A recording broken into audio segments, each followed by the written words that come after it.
pasensya na ho kayo, Sir Ramir. Hindi ko mapagbibigyan yung request nyo eh. Maghanap na lang ho kayo ng ibang abogado.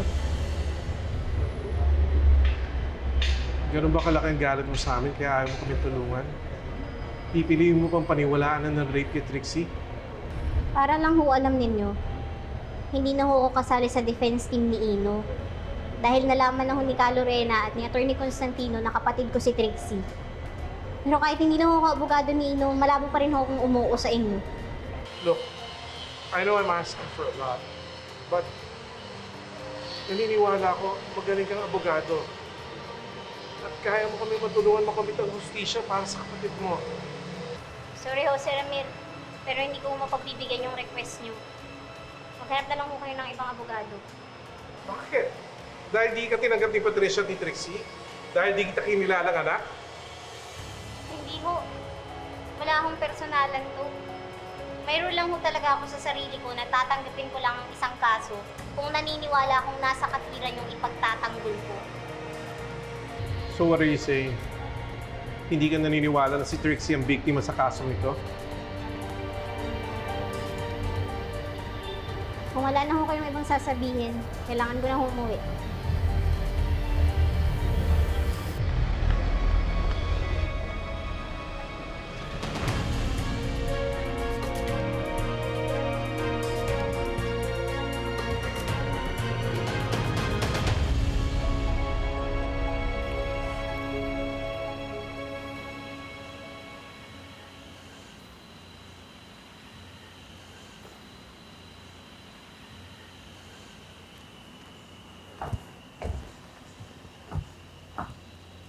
Ino, let's go inside.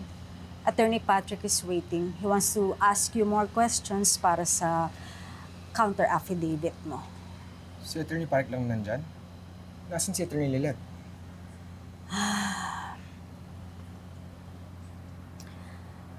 Si Attorney Patrick na magiging co-counsel ng daddy mo. Lilette was taken out of the defense team because we found out na half-sister pala siya ni Trixie. Magkapatid sila sa ama. I don't get it. Kung related sila, bakit ako tinutulungan ni Attorney Lilet? Bakit gano'n na lang yung concern niya para sa akin? I think she believes that you're innocent. That's one thing that I admire about Lilette. Napaka-professional niya. Hindi niya hinahayaang manghimasok ang personal relationships niya sa sinumpaan niyang tungkulin bilang abogado. Well, Mom, if you believe in her so much, bakit niyo siya inalis sa defense team ko? Because your dad is worried about her loyalty. Dahil engano siya, he believes na baka magkaroon ng conflict of interest si Lilette. Mom, hindi ako naniniwala na questionable ang loyalty ni Attorney Lilet. In fact, she's the first person to believe in me. During the time na I was in my lowest point, siya lang ang nagpalakas ng loob ko, Mom. Kaya I can see genuine ang concern niya para sa akin. I don't want another attorney, Mom. Kay Ate Lilet lang ako may tiwala. Gusto ko siya ang maging abogado ko. Please, Mom.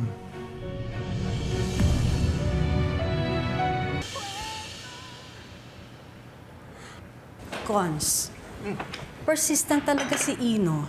Gusto rin niyang kasama si Lilette sa defense team. It's not his call, Lorena. Bilang ama at abogado niya, ako nakakaalam kung anong pinakamagaling para sa kanya.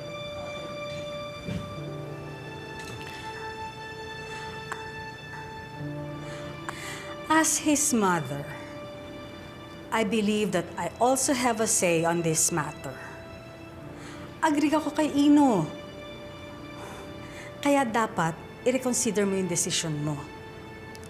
I really think na malaki ang matutulong ni Lilette para manalo ang kaso.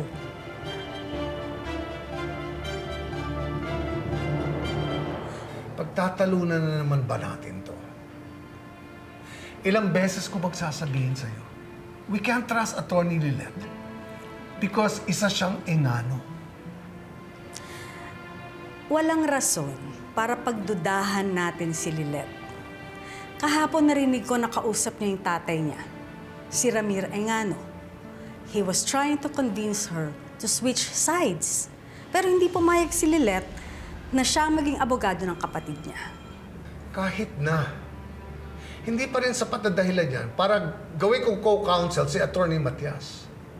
How can I trust someone na naglihim ng true identity niya? Makinig ka muna sa akin, Cons. Hindi problema na Engano si Lilet. With all due respect to Attorney Patrick, alam ko magaling rin siya. Pero mas makakatulong kung babae ang abogado ng anak natin.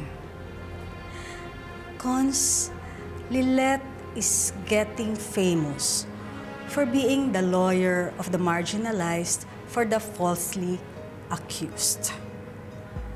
So tingnan mo, kung gagamitin ni Trixie sa korte ang pagkababae niya para magpaawa while painting our son to be the bad boy, Lilet will be the example na hindi lahat ng babae monster ang tingin sa anak natin.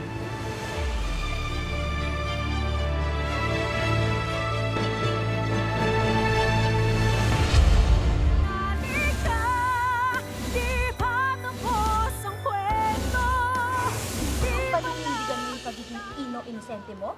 I'm the victim here. Dahil sa ginagawa mo, mas pinapatunayan mo lang na tama nga ako.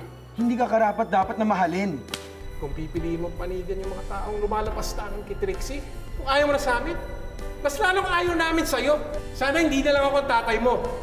Hindi ka anak ko. Dahil ikaw ang pinakamalaking pagkakamali sa buong buhay ko. Narafol lang ang kaso. Na-schedule niya ang arraignment. Sinong judge? Serafina Agustin? Kilala ko si Judge Agustin hindi lang bilang isang staunch women's rights advocate. Notorious din siya sa pagpapakulong sa mga rapists. Appearances. Good day, Your Honor. Attorney Caterina Almodal, respectfully appearing as a private prosecutor under the direct supervision and control of the public prosecutor.